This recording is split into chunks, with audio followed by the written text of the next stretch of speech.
Opo, si Carl, operator na itong machine 1 dito sa Ogen 2. Ito po ang machine 1 as of mapag-run po ako ng 120 meters last week. Madalas po itong hindi gamitin. Ito po ang printer head area. Ang last palit po nito ay nung October 9, 2023. Dito naman po ang aking capping. Ang last palit po nito ay noong January 25. Ito naman po ang tamang pag-head clean.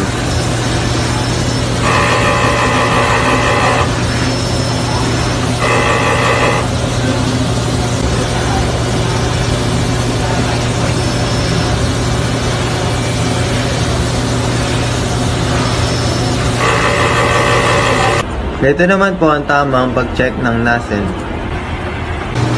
Ito po yung nozzle check niya. Stock set unused. Sakto lang po ang stocks namin na good for 5 days. Ito po ang aking waste tank area. Ang last disposal ko po ay kanina lang. Ito naman po sa kabila ang aking AVR na may 3000 volts. Dito naman po ang aking ground wire. Dito naman po ang aking ink system na naka-level.